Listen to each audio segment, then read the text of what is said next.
Hello student, मैं सुनील मिश्रा। आज hit chapter की एक नई वीडियोस पार्ट 2 हमने लेकर के आया है। जैसा कि आपने हिट चैप्टर की फर्स्ट पार्ट में आपने जानकारी किया था कि hit, what is a heat? It is a form of energy which give the sensation of the heat or the temperature। Heat के संदर्भ में हम लोग ये चीज़ जानकारी कर चुके हैं कि हीट जो है वो ट्रांसफ़र करता है हाईएस्ट टू लोअर मीडियम की तरफ। लेकिन इसमें वो किस तरह से वो ट्रांसफ़र करते हैं, तो किसी भी मैटर की हम लोगों ने 3 स्टेट को जानकारी किया है: सॉलिड, लिक्विड और गैसेसियस मैटर। तो सॉलिड मैटर के अंतर्गत जो हीट के जो ट्रांसफ़र होती है वह जो है कंडक्शन के माध्यम से, कंडक्शन के माध्यम से होता है।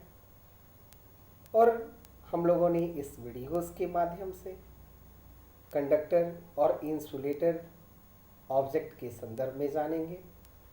कंडक्टर वो वैसे मटेरियल्स को कहा जाता है जिसके द्वारा हीट और इलेक्ट्रिसिटी पास करें। वैसे मटेरियल जिसके द्वारा हीट और इलेक्ट्रिसिटी पास करें वो क्या है? कंडक्टर है। And opposite to the conductor materials in by which the heat and electricity cannot be passed through them. Such type of the material is known as insulator। बच्चे, conductor और insulator के संदर्भ में जानने के बाद हम लोग इस वीडियोस में application of conductor and insulator को समझेंगे और इसे समझने की प्रयास भी करेंगे। उसके बाद अनदर जो मेथड है वो है कन्वेक्शन। ये कन्वेक्शन है क्या? It is a method by which the heat is the transferred in liquid and gaseous material. Liquid and gaseous material में जिस प्रोसेस से हीट की जो ट्रांसफ़र होती है उस मेथड को कन्वेक्शन कहा जाता है। And at the last, application of convection. हम लोग जानेंगे कि इस कन्वेक्शन का यूटिलाइजेशन कहाँ कहाँ होता है। तो बच्चे, हम लोग स्टार्ट करें। ट्रांसफ़र ऑफ द हीट, जैसा कि मैंने अभी बताया, we have already the studies experimentally and the theoretically that the heat is the travel from a body at the higher temperature to the body at the lower temperature। किसी भी higher, तो एक बात समझें, यहाँ डायग्राम में आपने समझने की प्रयास करें। यदि टेम्परेचर्स, यदि ये इंडक्शंस बनी हुई हैं, गैस बर्नर यहाँ भी हो सकता था, तो गैस बर्नर से जो हीट जो निकला वो हीट इस वेसल्स में सबसे पहले पहुंचता है। तो वेसल्स क्या करेगा कि उस हीट को अब्जॉर्ब कर लेता है। देन इसमें जो मटेरियल्स हैं, चाहे वो लिक्विड है या अदर जो मटेरियल है, तो इसमें जो उसकी मॉलिक्यूल्स जो है आपस में क्या है, मूवमेंट करते हैं। और उसकी मूवमेंट के कारण वो ऑब्जेक्ट जो है वो स्वतः क्या होगा? हीटेड हो जाएगा। यहाँ जो मेथड हम लोगों ने देखा, तो इससे जो रेडिएंट जो निकल रहे हैं, आपने देख रहे हैं कि radiant, these are the radiation, ये रेडिएंट है। और यहाँ भी आपने देख रहे हैं कि ये क्या है? तो रेडिएंट है। ये रेडिएंट कहाँ से निकले भाई? The sources of the electricities. ये इलेक्ट्रिसिटीज के माध्यम से, वो रेडिएशन हमारी गैसेसियस बर्निंग के कारण निकल सकते हैं। और यहाँ टॉप जो बॉटम साइड की जो यूटेंसिल्स है इसको ये रेडिएशंस क्या लेता है या ऑब्जॉर्व कर लेता है, और ऑब्जॉर्व करने के बाद इसमें हम लोगों ने प्रोसेस देख रहे हैं कि कन्वेक्शन भी है, और इस पॉड की पूरी गर्म होने के कारण तो इसकी जो बॉडीज जो है वह उसकी मॉलिक्यूल्स जो है वो सभी आपस में क्या है भाई तो सटे हुए हैं, बाय द इंटरमोलिकुलर फोर्स के द्वारा वो अटैच है और उनमें मूवमेंट है, तो जिसके कारण से ये पूरी होल बॉडीज भी क्या हो गई हॉट हो जाती हैं। तो हम लोगों ने इस डायग्राम में समझें कि radiations, convections and conduction, here the three process is there. The transfer of the heat that take place by using the different method.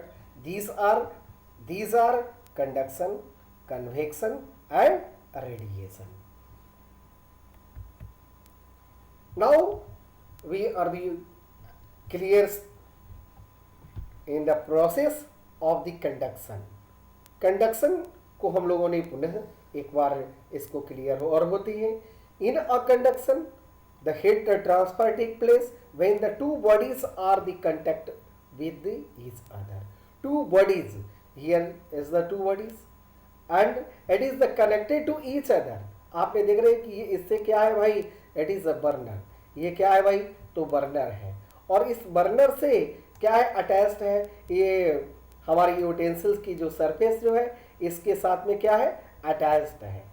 तो इसकी अटैचमेंट दो बॉडीज जब आपस में क्या है भाई अटैच्ड है तो there the molecules are the compacted to each other by this process the conduction is the spreading to heat from the one atom to another atom, one molecule to another molecules. The atom in a hot substances move fast when the bodies is the heated, there the molecules, there the atom are the move fast and heat to each other. और जैसे ही वो movement आता है तो वो एक दूसरे की मॉलिक्यूल्स जो है ना आपस में क्या होते हैं दूसरे टकरा जाते हैं, और टकराने के कारण एक को ट्रांसफर करता है, एक जो दूसरे को ट्रांसफर करता है तीसरे को करेगा, चौथे को करेगा, और इस तरह से होल मॉलिक्यूल्स जो है वो आपस में क्या हो जाते हैं कि वो एक दूसरे से संपर्क में आ जाते हैं और सभी एक दूसरे को हीट को देते हैं, जिसके कारण से पूरी के पूरी होल बॉडीज क्या हो जाते हैं वो हीट हो जाते हैं।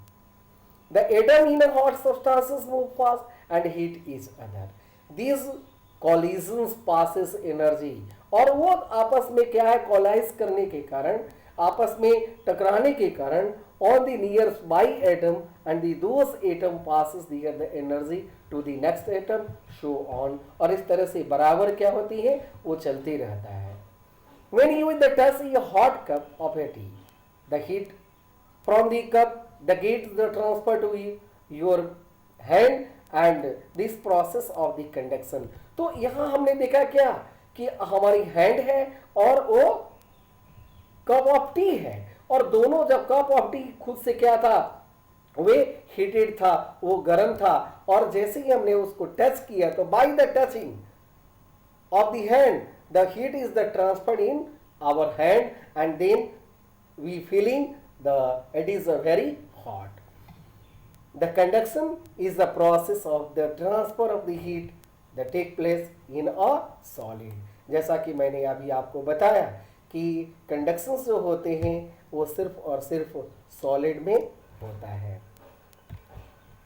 कंडक्टर एंड इंसुलेटर इंट्रोडक्शंस में मैंने बताया कि the materials which allow the heat to pass through them easy are the cold conductor. वैसे मटेरियल जिससे क्या होता है हीट पास करता है तो वैसे मटेरियल को कंडक्टर कहा जाता है। द गुड एग्जाम्पल सिल्वर हो सकते हैं, copper, aluminium, these are the good conductor.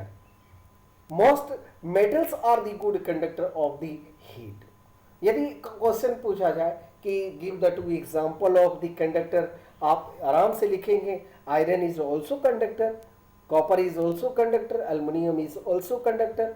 The most of the metals are the good conductor of the heat. Next take wooden spoon. Wooden spoon is not a conductor, ये insulator है, because it can not be pass the heat through them. उसकी one molecules के पास में यदि heat hit गया तो in other को क्या करते हैं, वो पासिंग नहीं करता है। And the place it the over the burning the candle. यदि आप इसको एक्सपेरिमेंटली देखें कि वुडन स्पून लिया जाए, वुडन आप किसी तरह का रॉड लिया जा सकता है और उसे कैंडल या बर्नर के पास रखते हैं, तो हमने इसमें ऑब्जर्व करेंगे क्या चीज कि we will not the feels the any sensation of the heat, आप उसे सेंसेशन हिट की नहीं पाते हैं। This suggest that not the all material allowed to heat to pass through them easily. हमने इससे हम इस एक्टिविटीज़ के माध्यम से हम लोग जानकारी कहिए कि जो दुनिया में सारी जो वस्तुएं हैं, सारी जो आइटम है, थिंग्स हैं, वो सभी के सभी कंडक्टर नहीं हो सकते हैं और वो हीट को पास नहीं कर सकते हैं। Such material are the called insulator. हम लोगों ने कंक्लूजन में जाने कि materials by which the heat and electricity cannot be passed through them, such material is known as insulator. Example as straw, clay, glass, rubber, wood, etc. are the bad conductor of the heat. Now हम लोग conductor और insulator को समझा, हम लोगों ने कंडक्शंस को जाना। अब हमारे लिए क्या इसकी एप्लीकेशन है, इसकी यूटिलाइजेशन हम लोग को जानकारी करना है कि कंडक्टर और इंसुलेटर का यूटिलाइजेशन कहाँ कहाँ पर होता है, हम लोग इसे समझें। तो कहता है क्या कि we use the metals to make the cooking utensil. हम लोगों ने कुकिंग यूटेंसिल्स को देखते हैं। Metals being the good conductor quickly the transfer of the heat of the flame to the food item and kept inside. यदि वो conductor नहीं रहता, गुड कंडक्टर नहीं रहता, तो हमारी खाना, हमारी जो किचन में जो यूटेंसिल्स जो बने हैं वो बेकार होते। हम लोग उससे खाना नहीं बना सकते क्योंकि वो हीट ही नहीं करेगा, वो गर्म ही नहीं होगा, तो बगैर गर्म की हम लोग खाना तो नहीं बना सकते हैं। सो वे all the utensils in a kitchen or are the made up by the metal, वो metals की बनी हुई होती है। और जैसा कि हम लोगों ने समझे कि metal is a good conductor. The food item thing to be heated up then the cooked, और गर्म होता है और तब बनता है खाना। Metals are the also used for the making the kettles, boiler and the boiler tube for the same reason.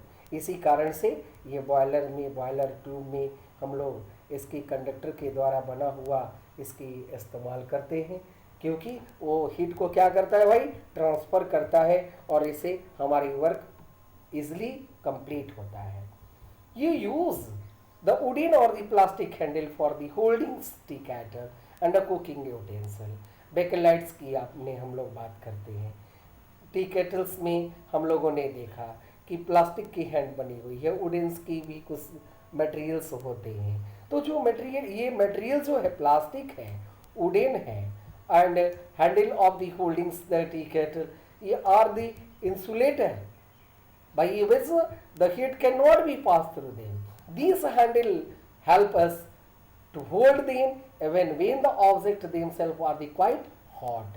यदि वो गर्म होता है तो वो हमें हीट से बचाने के लिए वो उसकी यूटिलाइज किया जाता है। This is because this being the insulator, they don't let the heat to get the transfer to our hand. We use of the bricks and the mud for the making of the house. It is also brick, mud is a insulator. It help to the shade us from the heat from the sun during the summer. और ये हम लोग जानते हैं कि अक्सर वहाँ जो ब्रिक से, मड से जो घर बने होते हैं वो गर्मी के दिनों में ज़्यादा ठंडा रहते। क्यों? क्योंकि it is a bad conductor. इसे हीट जो सन की जो रेडिएशन है इसको पार नहीं कर सकता है, तो ये हमारे रूम को कूलिंग करने में भी मदद करते हैं। These material are the bad conductor of the heat, hence they don't let the outside heat to reach the easily inside the house. We can Now the also the understands the why the room with the tin roof often the becomes the very hot during the summer. हम लोग इसको बात समझें कि यदि वो metals की बनी हुई होती हैं, वैसी रूफ जो मेटल की बनी है, तो टीन की बनी हुई है, तो वो अक्सर क्या है कि वो सन के रेडिएशन के कारण वो ज़्यादा हॉट हो जाता है और हमारी रूम भी क्या होती है, हम लोग फीलिंग करते हैं, हमारी सेंसेशन जो होती हैं फीलिंग होगी कि वो हीट हो गया, पूरा रूम हीट हो जाता है. Air air is a known as to be the bad conductor of the heat. ये एयर भी क्या है, बैड कंडक्टर है. Blankets, woollen cloth and cold help us to stay the और वार्म इन विंटर. हम लोग जानते हैं और इसे हम लोग एक्सपेरिमेंटलिस्ट भी इसको ऑब्जर्व किया क्या भाई कि इन विंटर में हम लोगों ने हीट को पाने के लिए blankets, woollen cloth and cold का मदद लेते हैं. They all to make use to bad conductivities of the air, they trap the layer of the air between themselves. Way air को ट्रैप कर लेते हैं अपने बीचों बीच में बॉडीज और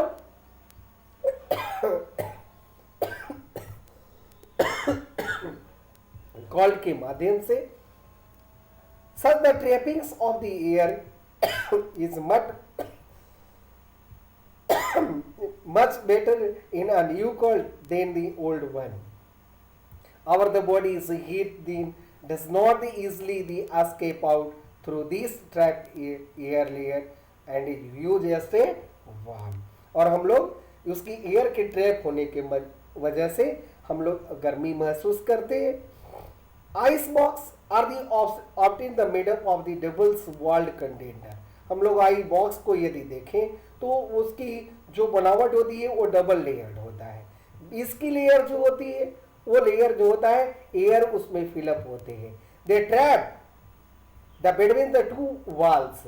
वो फर्स्ट वॉल और सेकेंड वॉल के बीच में खाली एक जगह होता है तो जो एयर को ट्रैप कर लेते हैं. They does not be easily to let us outside the heat. वो आउटसाइड हीट को नहीं जाने देते हैं.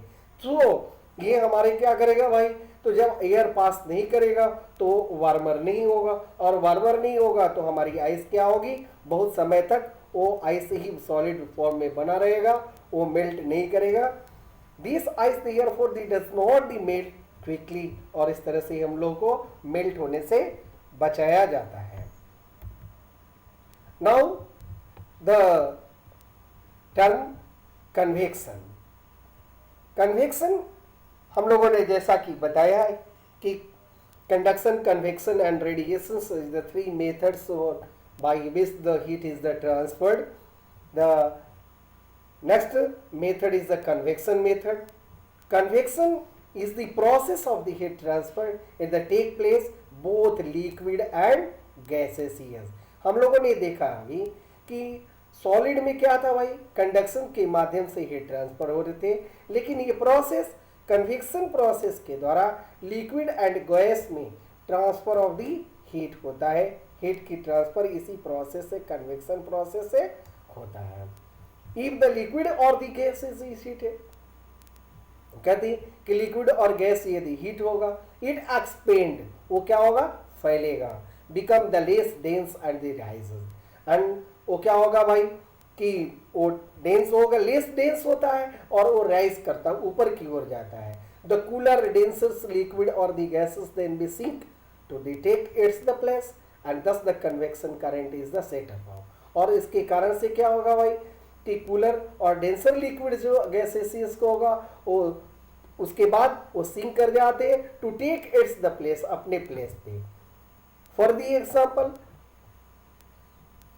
Heating water in a vessel. हम लोग पानी को गर्म करते हुए देखा है. इसकी कैसे क्या होगा भाई, जैसे ही ये हीट देते हैं तो एक्सपेंड करना शुरू कर देता है, ऊपर की तरफ जाना शुरू कर देते हैं. यहाँ हम लोगों ने इसको डायग्राम्स के माध्यम से आप अपनी बुक में भी देख सकते हैं और यहाँ भी यहाँ दिया हुआ है कि ये गैस बर्नर है. और जैसे ही हीट को हम लोगों ने यहाँ देते हैं तो सबसे पहले ये क्या है भाई, तो इट इज़ अ कंडक्टर. वो कंडक्टर इस हीट को ऑब्जॉर्व कर लेते हैं और इसके अंदर जो है वाटर है और वाटर की मॉलिक्यूल्स इसके हीट के कारण वो क्या होते हैं, हीटअप हो जाते हैं और वो लाइटेड हो जाएंगे, और जो लाइटेड जो होगा वो क्या होगा, ऊपर की तरफ राइज करता है, and the cooler molecules it is the going in, जो खाली जो प्लेस है उस प्लेस को हमेशा भरते जाते हैं, और इस तरह से साइक्लिक कंडीशंस होती हैं, और पूरी तरह से होल लिक्विड जो होते हैं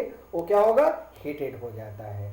the cold water at the bottoms become the hot and they rise up. The cold water, unheated water molecules at the top move down from the side of the vessels and they get heated on the reaching the bottom of the beaker. Thus, the entire water in the beaker they get heated.